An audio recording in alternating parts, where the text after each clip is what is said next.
Hi, welcome back to the TIME100 Talks. I'm Dan Stewart, Time's international editor. I'm joined today by Erna Solberg, the Norwegian Prime Minister. Prime Minister, thank you very much for joining us. COVID-19 has not spared your country, but it has one of the lowest fatality rates in Europe, and you've been able to reopen almost completely. To what do you credit this? Well, I think we felt unlucky in the beginning. We were, I think, number 4 on the list of countries with people who were infected early in March. But it was a concentrated, large increase we got from ski tourists coming back from winter holiday from Austria and northern Italy.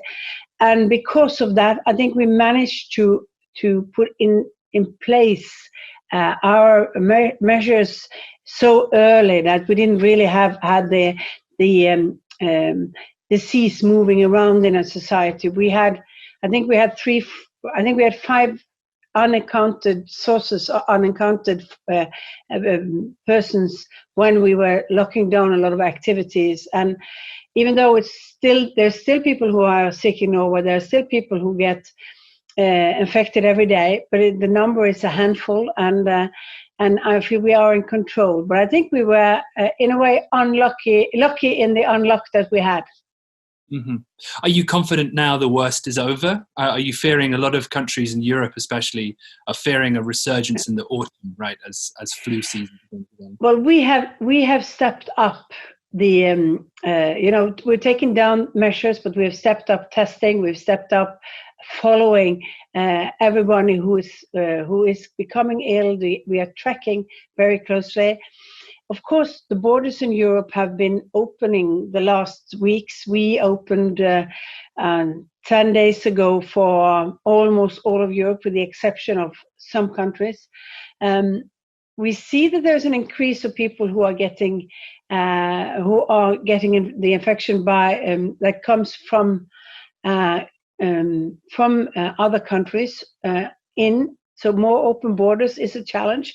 On the other hand, our tourist business will need people. We Norwegians need to move a little bit around, and we are never sure that we are over the worst, but we hope we are. We believe, of course, that we are able to control it, and we know much more about the virus now than we did when we started. So we also know that where are the risk points better than we did in the beginning. So some of the measures we did in the beginning, we would not do again, but because we know more about the risks. The biggest challenge we have now, of course, is that when you've had so low numbers, and in large parts of the country, none who has been ill for a long time, people are relaxing. And even though we say 1 meter social distancing, it's difficult to get them to uphold it. And we see that people between 20 and 29 are the biggest numbers of people getting ill now. And they are, of course, partying and being close and summer holidaying together. And it's difficult to keep the discipline up after a period where people really follow the rules and regulations very closely. We never closed down like a lot of European countries did in the same amount, but people really followed our guidelines very closely. But it's difficult. Summer is important when you're young. I mean, there is definitely an economic incentive to reopen borders in the short term. Do you feel like the borders will close again across Europe towards the end of the year as these sort of cases increase? Well, we will. We do have a sort of objective measures on which countries that are open. So we have not opened all parts of Sweden yet because they have higher numbers, and it's Europe's longest border. It's between Norway and Sweden, so it's really difficult in a way. People have their summer houses on the other side in Sweden; they can't go to it, so it's still a difficulty. Of course, Portugal, Spain is increasing in numbers now, so we might have to close down, and we are going to follow this. Tourism is important for Norway, but not as important as a lot of other European countries. But we still believe that health is the most important. We did an investment in people's health, and we said it had a priority above the economy in March, April, and we are still following that, even though we tried to get the activity going in all parts of the economy. So, but we will close down if the numbers go too high in countries. Mm-hmm. Well, that brings me to my next question, which is that this is an economic crisis as well as a health crisis. Has this prompted you to accelerate efforts to reinvent your economy away from oil and gas? I know that's something you already were doing in Norway. Is this going to make that transition more faster? It's of course because we are losing jobs in different sectors, and we were on a path where we tried to develop new areas for new branches and new areas and new feats, new pillars for our economy, and we have to increase that. So we are doing much more on research development closer to the businesses. We have put up funds for green transmission. And Norway is a big maritime country. We are, I think, in the lead in some areas on not just on electrical cars, but also on the maritime sector when it comes to electrical boats. We have 40% next year. 40% of our ferry systems, of course, over the fjords in Norway will be either on hydrogen or electrical. So we are pushing even more for that, and we see that we have a public agency that we have increased their funding, that are investing or giving support to different technologies and different companies when they are transforming their technology. We are doing much more on education for people who are in the labor market, because what we really know is that every time there's an economic setback, we have more people on disabilities afterwards, because when people lose their jobs, you sort of, the change in, if your competences doesn't follow the changes in the labor market, you tend to stay outside the labor market and end up on disabilities schemes. And so we are trying now to fund different systems of getting people who are in the working age to go either back to school or do part-time studies, to make sure that we keep competences up and that we are developing people's qualifications. Of course, Norway has an advantage here because it has a $900 billion sovereign wealth fund, sometimes referred to as a rainy day fund. Is now a rainy enough day? Is now the time to dip into it? This is the rainiest days Norway have had since the 30s. So, of course, if you really want to say something, we have had the number of unemployed we had in March, April. Of course, they were temporarily out of work because of measures, but the numbers have not been as high since the 30s. So, if you have a rainy day, this is really a rainy day. Norway did have a challenge during the financial crisis, but it really didn't hurt our base economy as much as it was because our banks were solid at that time. So we managed to fund our banks, and then the rest of the economy took a dip down, but went very fast back. We are using more our oil, our sovereign fund these days. But we also are trying to make sure that the things we are doing is directed towards where there is a need for activity, directed towards what will gain us in the long term, but not keep the spending from the public sector that high in the future. So it should be short term, it should be crisis oriented, but it should also be in the long term transformation of our economy. And mostly we manage that. I mean, we have a minority government. We are dealing with different ideas in Parliament, but it's been quite a large support for the economic schemes that we put in place, also with large participation from the Parliament in that work. So we hope that we can bring down our spending after this crisis, but that's going to be a challenge for us in the future. Mm-hmm. Your long-term ambition, as you said, is to pivot Norway away from carbon-intensive oil and gas industries and towards a greener future. And yet, at the same time, you're expanding oil exploration currently in the Barents Sea, isn't that right? How do you square those two things? Because we still believe that there will be a demand for oil and gas in the future, and we think that we should explore, but we also know that it's going to be lower prices and the margins will be smaller in the future. But Norway's oil and gas activity we probably have peaked now, the production in Norway, and are sliding downwards. But the question is, how fast will we go down towards that? We will have a lot of natural gas, which still is in the midterm view a good energy source, even in a climate perspective. But of course, our oil production it's a long time since that peaked, and I think we still try to both look at new reservoirs, new areas to develop, new technologies to develop oil and gas, but also to use that know-how we have in a large service sector to oil and gas towards other industries that are more oriented towards cleaner energy forms or totally different businesses. For example, now the knowledge from the service side of oil and gas is deeply working on fish farming and how you can get fish farming more out to a more open sea. So we're trying to put both of these things together.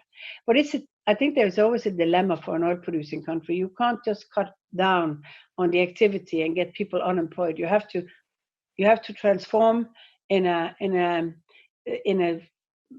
pace where the economy can handle it.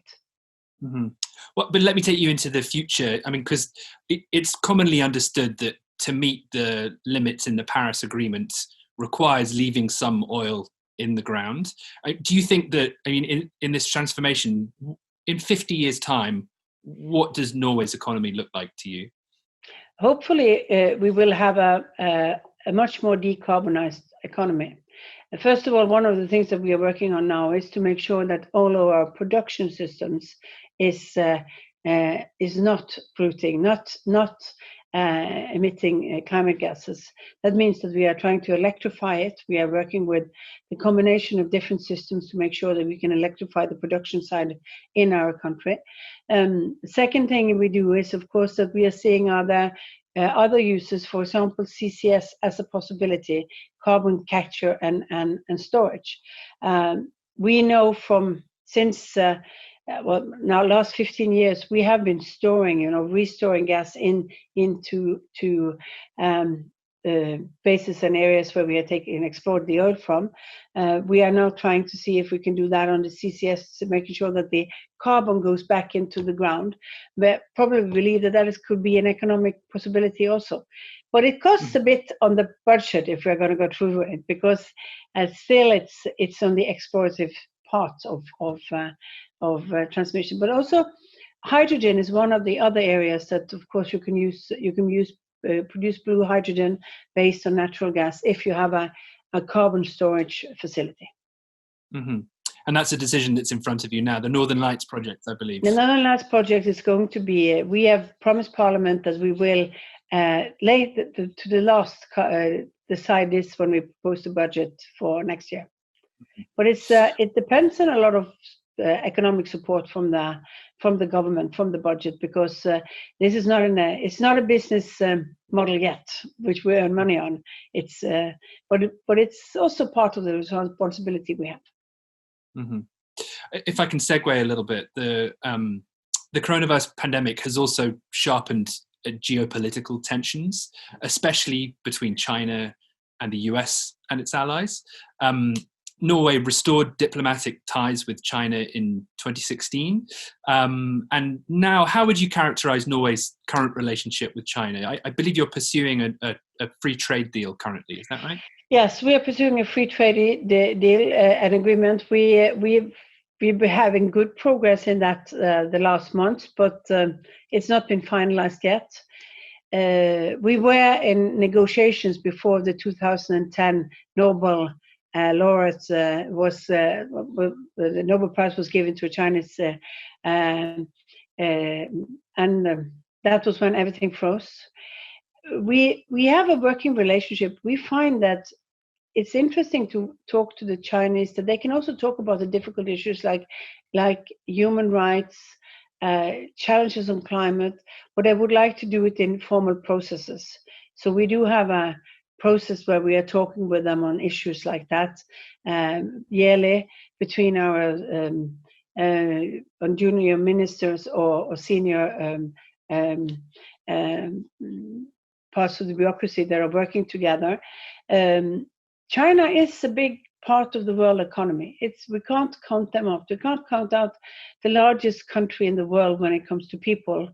If we don't really know how many people living in India, but China is supposed to be the largest country, and I think it's important to have working relations with them. I think it's important to be able to talk to them on political issues, but they also have to be open for the fact that human rights are universal, that there will be criticism towards it, and when they are not applying the standards that we believe that the UN Charter should let them follow.